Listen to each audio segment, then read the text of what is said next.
Prime Minister Begin put it in vivid and haunting words.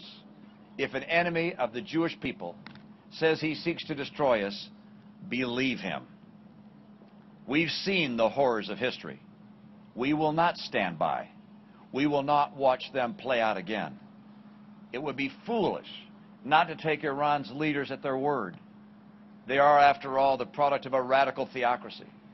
Over the years, Iran has amassed a bloody and brutal record. It has seized embassies, targeted diplomats, and killed its own people. It supports the ruthless Assad regime in Syria. They've provided weapons that have killed American soldiers in Afghanistan and Iraq. It has plotted to assassinate diplomats on American soil. It is Iran that is the leading state sponsor of terrorism and the most destabilizing nation in the world.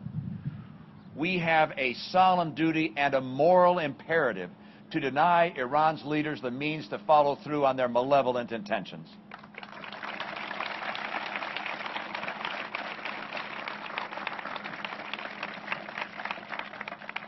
We should stand with all who would join our effort to prevent a nuclear-armed Iran, and that includes Iranian dissidents.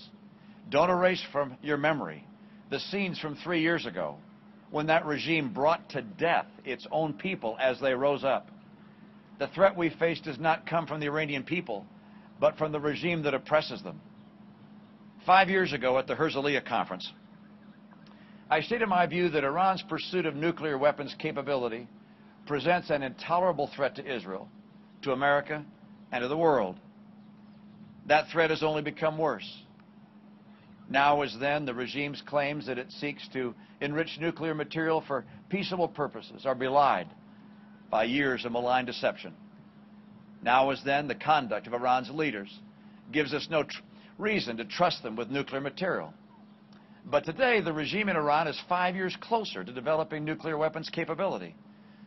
Preventing that outcome must be our highest national security priority.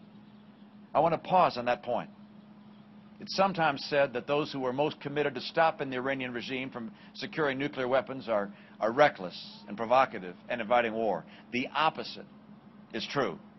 We are the true peacemakers. History teaches with force and clarity that when the world's most despotic regimes secure the world's most destructive weapons, peace often gives way to oppression, to violence, or to devastating war. We must not delude ourselves into thinking that containment is an option. We must lead the effort to prevent Iran from building and possessing nuclear weapons capability. We should employ any and all measures to dissuade the Iranian regime from its nuclear course. And it is our fervent hope that diplomatic and economic measures will do so. In the final analysis, of course, no option should be excluded. We recognize Israel's right to defend itself and that it is right for America to stand with you.